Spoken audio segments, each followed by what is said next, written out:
एक बहू अपने सास ससुर को चाय देने के लिए उनके कमरे में जाती है तो देखती है कि वो वहाँ पर नहीं है और वहीं पर एक चिट्ठी पड़ी हुई है।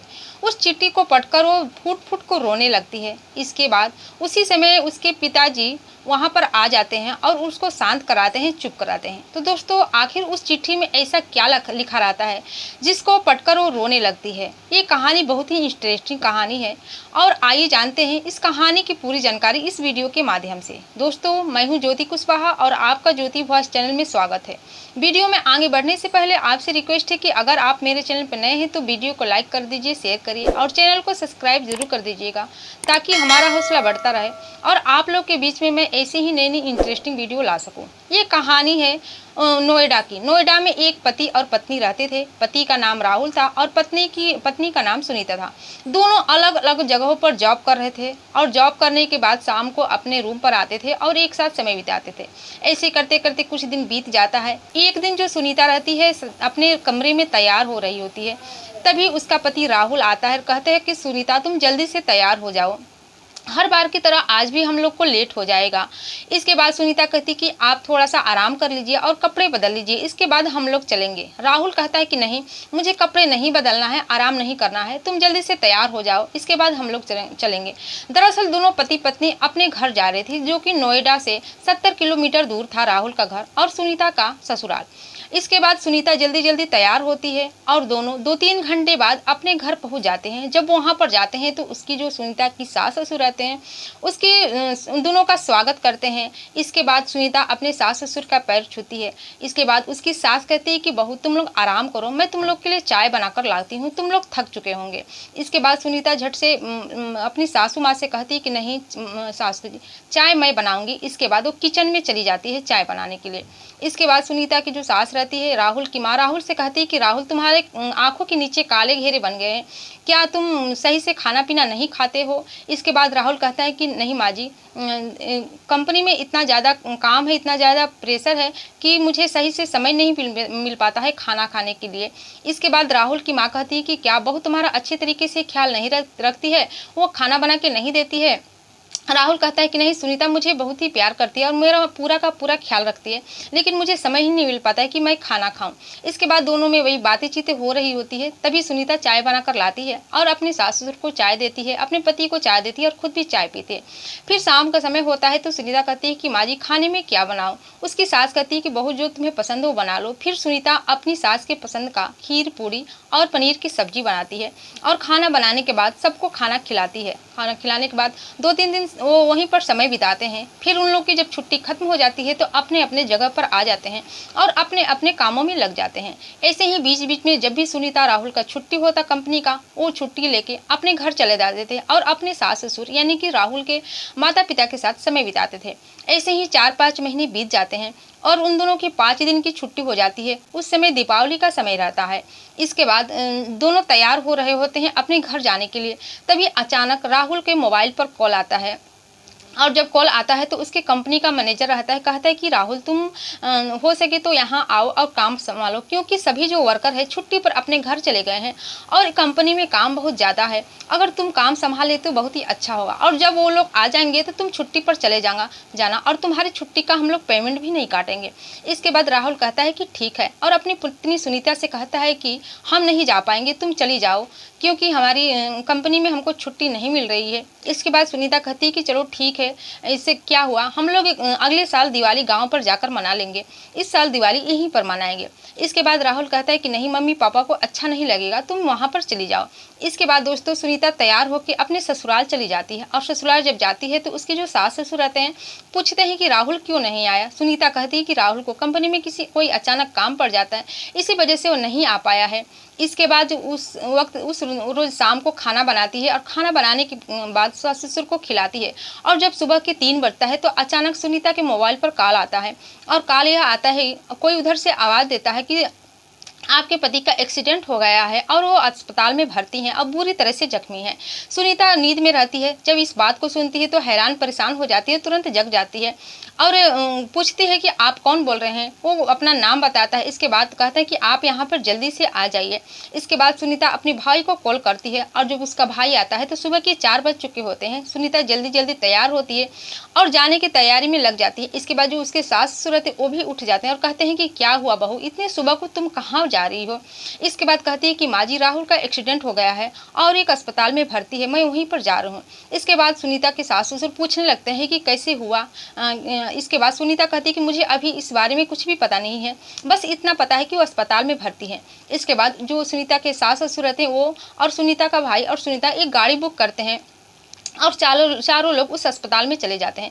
दरअसल दोस्तों, मैं आपको बता दूं कि जब राहुल उस दिन अपनी ड्यूटी के लिए अपनी कंपनी में जा रहा होता है तभी किसी चीज़ से उसको टक्कर लग जाती है जिससे वजह से उसका एक्सीडेंट हो जाता है और वो बुरी तरह से जख्मी हो जाता है। सुनीता जब अस्पताल में पहुंचती है तो अपने सास ससुर को एक जगह बिठा देती है और कहती है कि मैं राहुल से मिल के आती हूँ, तब आप लोग जाइएगा। इसके बाद वो डॉक्टर से मुलाकात करती है, उनसे पूछती है कि राहुल पेशेंट किस वार्ड में भर्ती है। वो बता देता है कि ICU में है। वहाँ पर सुनीता जाती है तो राहुल की हालत देखकर फूट फूट कर रोने लगती है। उसकी हालत बहुत ही बेकार हो चुकी थी, उसकी हड्डियां टूट चुकी थी, उसके हाथ पर बुरी तरह से टूट चुके थे और उसके दिमाग में भी चोट लग चुकी थी। उसको देखकर बार बार रोई जा रही थी। इसके बाद थोड़ी देर बाद वो अपनी सास ससुर के पास आती है और उनको भी भेज देती है देखने के लिए। जब राहुल के माता पिता राहुल को देखते हैं तो वो भी देखकर हैरान हो जाते हैं, वो भी बहुत ज़्यादा रोने लगते हैं क्योंकि राहुल एकमात्र ही उनका संतान था। इसके बाद सुनीता के जो मम्मी पापा है वो भी वहाँ पर आ जाते हैं। जब वो लोग डॉक्टर से बात करते हैं तो डॉक्टर कहता है कि राहुल की हालत ठीक नहीं है, उसकी हालत बहुत ही नाजुक है और उसको बचाना बहुत ही मुश्किल हो सके तो 2-4 दिन का ही मेहमान है। इसके बाद जब उसके माता पिता ये बात सुनते हैं तो सोचते हैं कि सुनीता को और उसके माता पिता को यहाँ से भेज दिया जाए, क्योंकि पता ना अगर भगवान न चाहे तो उसको अगर ऐसी हालत हो जाए, अगर उसकी मौत हो जाए तो इन लोगों को संभालना बहुत ही मुश्किल हो जाएगा। इसके बाद दोस्तों एक गाड़ी बुक करके सुनीता को और उसके माता पिता को उसके घर भेज दिया जाता है और 2-3 दिन का जब समय बीतता है तो राहुल की मौत हो जाती है। वो उस अस्पताल में अपना दम तोड़ देता है। अब जहाँ पर सुनीता का गांव था, जहाँ ससुराल था, वहाँ के आसपास के लोग को जब इस बात की भनक लगती है तो पहले से ही सुनीता के घर आसपास के चक्कर काटने लगते हैं, वहाँ पर भीड़ लगा देते हैं। जब सुनीता ये चीज़ देखती है कि लोगों को भीड़ लग चुकी तो वो समझ जाती है और जान जाती है कि मेरे पति की मौत हो चुकी है। वो वहीं पर दहाड़े मारकर रोने लगती है, उसके सास ससुर भी रोने लगते हैं। इसके बाद राहुल का डेड बॉडी को उसके गांव लाया जाता है और उसका दाह संस्कार कर दिया जाता है। इसके बाद जो जहाँ था वहीं बैठकर रोने लगता है। 2-3 दिन बीत जाता है, सुनीता कहीं और बैठकर रो रही थी, उसके सास ससुर कहीं और बैठ के रोने लगते हैं। ऐसे करते करते 1 हफ्ता का समय बीत जाता है। इसके बाद सुनीता के सास ससुर कहते हैं कि बहू, हम नहीं चाहते हैं कि तुम यहाँ पर रहो और अपनी ज़िंदगी काटो, तुम्हारी अभी उम्र ही क्या है, तुम जाओ दूसरा शादी कर लो। इसके बाद सुनीता कहती है कि मैं नहीं शादी कर सकती, मैं यहीं पर रहकर आप लोग की सेवा करूँगी। इसके बाद उसके सास ससुर जो कहते हैं कि बहुत ही दबाव डालने लगते हैं, कहते हैं कि नहीं, तुम यहाँ से चली जाओ, हम लोग को हमारे हाल पर छोड़ दो। सुनीता कहती कि नहीं, राहुल से मैंने वादा किया है, वो वादा किया है यहाँ पर रहकर तुम मेरी माता पिता की सेवा करना। इसके बाद वो जब ये बात को सुनते हैं तो परेशान हो जाते हैं, कहते हैं कि राहुल कब ये कहा है। तो बताती है कि जब मैं राहुल को देखने गई थी अस्पताल में तो मुझसे बातें किया था और कहा था कि अगर मुझे कुछ हो जाए तो मेरी माता पिता को छोड़ना नहीं, मैंने उससे वादा किया है, मैं आप लोग को छोड़कर कहीं नहीं जाऊँगी, यहीं पर मैं पूरी ज़िंदगी बिता दूँगी। इसके बाद वो अपनी जिद पर अड़ जाती है और अपने ही सास ससुर के साथ वहाँ पर रहने लगती है। धीरे धीरे समय सब नॉर्मल हो जाता है और सुनीता तो बिल्कुल अकेली पड़ ही चुकी थी। इसके बाद कुछ समय बीत जाता है, 1 महीने का समय हो जाता है, लेकिन घर में थोड़े बहुत पैसे की तंगी होने लगती है क्योंकि राहुल जो कमा रहा था उसका भी मौत हो चुकी थी और सुनीता जॉब कर रही थी, वो भी छोड़ चुकी थी। इसके बाद सोचती है कि मैं जॉब करूं या अपने सास ससुर को देखी। फिर एक दिन वो नोएडा आती है और अपनी कंपनी में जाती है। वहाँ के मैनेजर कहती है कि मैं इस नौकरी से रिजाइन देना चाहती हूँ क्योंकि मेरे पति की मौत हो चुकी है और जब मैं काम करूँगी तो मेरे सास ससुर की सेवा कौन करेगा, उनकी देखभाल कौन करेगा। जब मैनेजर बात सुनता है तो कहते हैं कि मुझे हम लोग को पता चल गया था कि भले तुम्हारे ही पति की मौत हो चुकी है, हम लोग इस दुख से दुखी हैं, लेकिन तुम्हें रिजाइन देने की कोई ज़रूरत नहीं है, अगर तुम चाहो तो घर पर रहकर काम कर सकती हो। इसके बाद सुनीता बहुत ही खुश हो जाती है, कहती है कि आपका बहुत बहुत शुक्रिया, अगर आप मुझे ऐसा काम दे दें तो मैं घर पर रहकर अपना काम भी करूँगी और अपने सास ससुर की सेवा करूँगी, अपने घर की देखभाल करूँगी, जिससे कि 2-4 पैसे मिल जाएंगे तो हम लोग की ज़िंदगी बहुत ही अच्छे तरीके से कटने लगेगी। इसके बाद जो मैनेजर आता कहता कि तुम अपना रिजाइन लेटर ले जाओ और 1 हफ्ते का समय दो, 1 हफ्ते के बाद हम तुमसे बात करेंगे। इसके बाद सुनीता खुशी खुशी अपने ससुराल आ जाती है और जब 1 हफ्ते का समय बीतता है तो उसका मैनेजर का फ़ोन जाता है। वो कहता है कि सुनीता, हम लोग एक नया काम शुरू कर रहे हैं जो कि ऑनलाइन है और तुम इस पर काम करोगी तो बहुत ही अच्छा होगा। जिसके लिए सुनीता तैयार हो जाती है और घर पर ही रहकर वो काम करने लगती है और वो काम करने लगती है, अपने सास ससुर का भी ख्याल करने लगती है, जिसके वजह से उसे कुछ पैसे मिल जाते थे, जिसकी वजह से अपने खर्च चला पाती थी।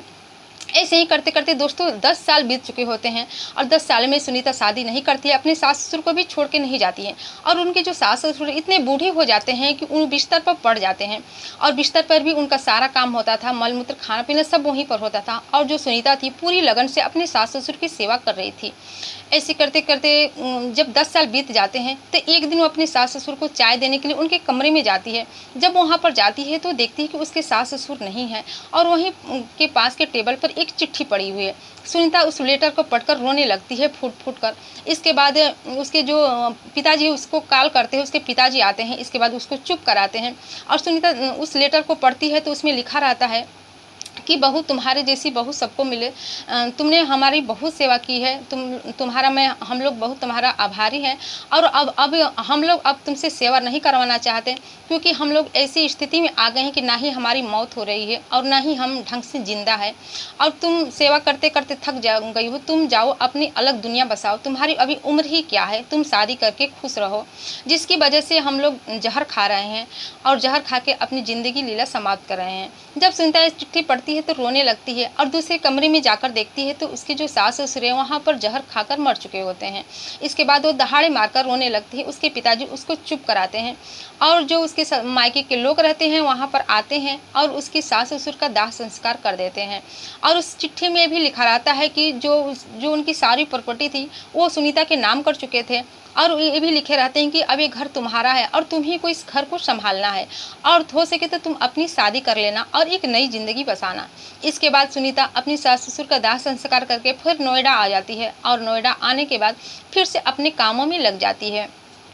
तो दोस्तों आपको ये कहानी कैसी लगी? अगर कहानी थोड़ी सी भी अच्छी लगी हो तो वीडियो को लाइक कर दीजिए, शेयर करिए और चैनल को सब्सक्राइब जरूर करिएगा।